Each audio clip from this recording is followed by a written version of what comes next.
নমস্কার বন্ধুরা, welcome to my বাঙালি রান্নায়। আমি আজকে পনিরটাকে একটু অন্যভাবে ট্রাই করেছি, তাই ভাবলাম আপনাদের সাথে শেয়ার করি। পনির যদি এইভাবে আপনি বাড়িতে ট্রাই করেন, দেখবেন সবার খুব পছন্দ হবে। আমার বাড়ির লোকের তো সবার খুব পছন্দ হয়েছে। তাহলে রেসিপিটা শুরু করা যাক। আমি এখানে 250 গ্রাম মতো পনির নিয়েছি। পনিরগুলোকে আমি বড় বড় পিস করে কেটে নিলাম। আপনারা চাইলে ছোট ছোটও করতে পারেন। কড়াইটা গরম হয়ে গেলে আমি এখানে তেল দিয়ে দিলাম।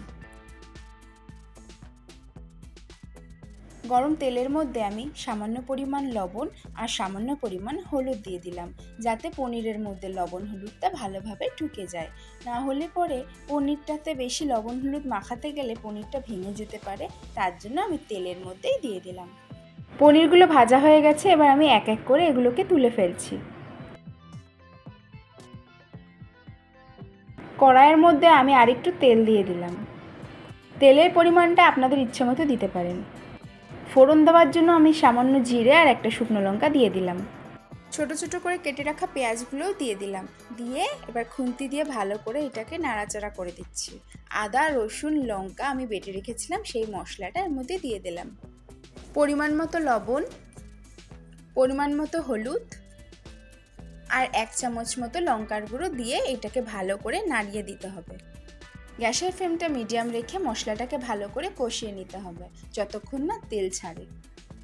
এখানে আমি 2টো মিডিয়াম সাইজের টমেটো পেস্ট করে রেখেছিলাম, সেটা দিয়ে দিলাম।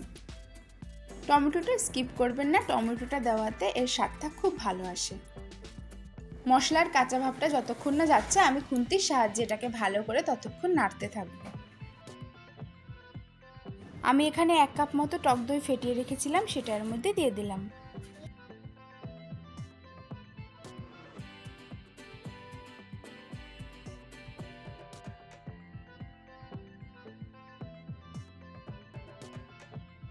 মশলাটা প্রায় 50% কষানো হয়ে গেলে আমি এর মধ্যে 1 চামচ মতো ধনে গুঁড়ো আর 1 চামচ মতো জিরে গুঁড়ো দিয়ে দিলাম। এবার ভালো করে আমি খুন্তি দিয়ে এটাকে নেড়ে চেড়ে দেব। দেখুন বন্ধুরা, মশলা থেকে কেমন তেল ছেড়ে দিয়েছে। আমি এখানে 1 চামচ কস্তুরি মেথি আর ধনে পাতা দিয়ে দিলাম।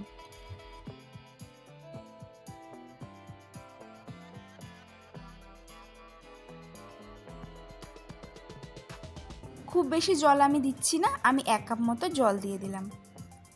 জলটা ভালো করে ফুটে গেলে এক এক করে পনিরগুলো দিয়ে দিতে হবে।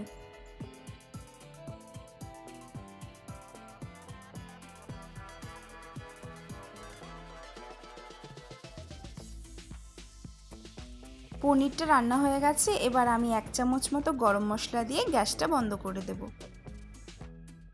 গরম গরম ভাতের সাথে সুন্দর পনিরের রেসিপিটা পরিবেশন করুন, দেখবেন সবাই বলছে খুব ভালো হয়েছে। তাহলে আর দেরি না করে চটপট করে আমার ভিডিওটায় একটা লাইক দিয়ে আমার চ্যানেলটাকে সাবস্ক্রাইব করে দিন। সবাই ভালো থাকবেন, সুস্থ থাকবেন।